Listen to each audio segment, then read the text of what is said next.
நாம பிரமாணம் இல்லாதவர்களும் இல்ல, நியாய பிரமாணத்துக்கு கீழாகவும் இல்ல. we are under the law of Christ.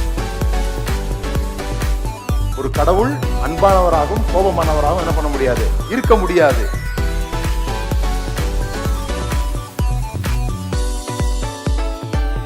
பாவத்தை வியாதியாக பார்ப்பதுதான் சுவிசேஷத்தை சரியாக புரிந்து கொள்ள உதவும்.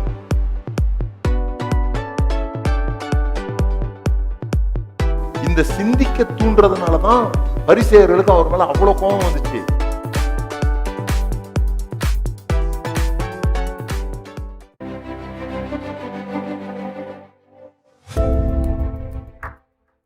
ஒரு முறை ஒரு காட்டு பகுதியில பேச்சுவார்த்தை நடத்துவதற்காக ஒருத்தரை வர சொல்லியிருந்தாங்க. அவர் அங்க போன சமயத்துல அங்க ஒரு காரும் அதுல ஒரு மேப்பும் வச்சுட்டு போயிட்டாங்க. அந்த மேப்ல அவர் எங்க வந்து சேரணுமோ அந்த இடம் குறிக்கப்பட்டிருந்தது. இவர் அந்த மேப் எடுத்து பார்க்கிறாரு. அவர் எங்க போய் சேரணும் அப்படின்னு தெளிவாக அதுல குறிக்கப்பட்டிருக்குது.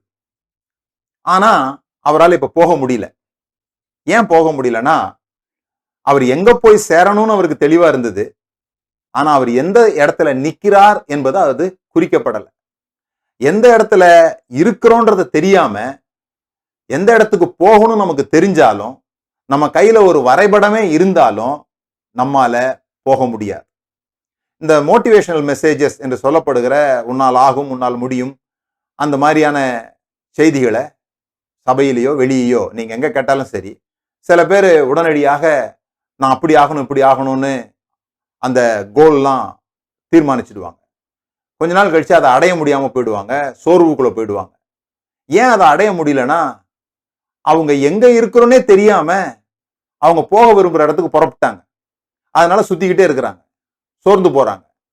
நீங்க எதையாவது செய்யணும்னு நினைச்சீங்கன்னா, முதலாவது பிரசன்ட் சிச்சுவேஷன்ல நீங்க என்னவா இருக்கிறீங்க அப்படிங்கிறத நீங்க அசஸ் பண்ண ஆரம்பிக்கணும்.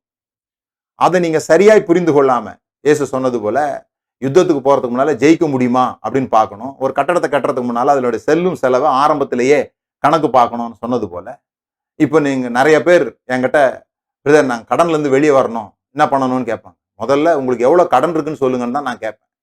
அப்ப நிறைய பேருக்கு ஒரு ஒரு உத்தேசமா சொல்றாங்க, எனக்கு இவ்வளவு கடன் இருக்கும்னு நினைக்கிறேன் அப்படி சொல்றாங்க. இல்ல 50 ரூபா ஒருத்தர் கொடுக்க வேண்டியிருந்தா கூட அதை கூட எழுதி சின்னதுல இருந்து பெரிய அமௌண்ட்டா எழுதி எனக்கு கொண்டு வாங்கன்னு சொல்லுவேன். அவங்களுக்கு ஆலோசனை கொடுக்கும்போது, அவர்களோடு கூட மென்டார்ஷிப் பண்ணும்போது, அப்படி அவங்க கொண்டு வந்தாதான் அவங்களுக்கு நான் பதிலே சொல்லுவேன். ஒரு பைசா விடாம எழுதுங்க. அப்ப மொத்தமா அவங்களே ஆச்சரியப்படுறாங்க, இவ்வளவு கொடுக்க வேண்டியது இருக்கா எனக்கு அப்படி ஆச்சரியப்படுறாங்க. அல்லது சில பேரு, ஓ இவ்வளவுதான் இருக்குதா அப்படி ஆச்சரியப்படுறாங்க.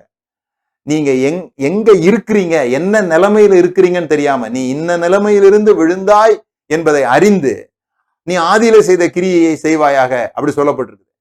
அப்போ நீங்க ஒரு இடத்துக்கு போய் சேரணும்னு சொல்லி சொன்னா, நீங்க இப்ப என்ன நிலைமையில இருக்கிறீங்கன்றத சரியாய் அறிந்து கொள்ளாமல், இப்போ உங்களுடைய பலம், இப்போ உங்களுடைய பலவீனம், இப்போ உங்ககிட்ட இருக்கிற ரீசார்ஸ், இப்போ இதை வைத்து என்ன செய்ய போறீங்கன்னு தான் நீங்க பார்க்கணுமே தவிர, ஏதோ நான் பெருசா செய்ய போறேன்னு சொல்லி என்னுடைய இந்த நிலைமையை நான் ஆராயாம புறப்பட்டால், நான் போகும் இடத்துக்கு எந்த டைரக்ஷன்ல போகணும்னு தெரியாம சுத்தி கொண்டே இருக்கிற ஒரு அவலமான நிலைக்கு நாம் தள்ளப்பட்டு விடுவோம். இப்பொழுது இருக்கிற நிலை, எனக்கு என்ன வருமானம் வருது, அந்த வருமானம் எங்க செலவாகுது, இந்த வருமானத்துல நான் எதை வீணாக செலவு பண்ணுகிறேன் அப்படின்றத கண்டுபிடிக்காம நான் ஐஸ்வர்யவன் ஆகிறதுக்கு தீர்மானிக்கவே முடியாது. ஆகவே நீங்க உங்களுடைய துவக்கத்தை சரியாக அறிந்து கொள்ளுங்கள். நீங்கள் போய் சேருகிற இடத்திற்கு அது மிகவும் உதவியாயிரும்.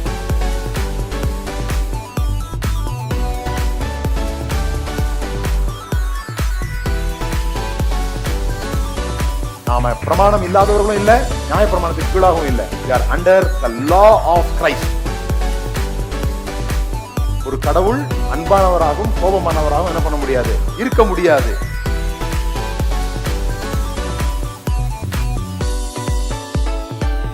பாவத்தை வியாதியாக பார்ப்பதுதான் சுவிசேஷத்தை சரியாக புரிந்து கொள்ள உதவும்.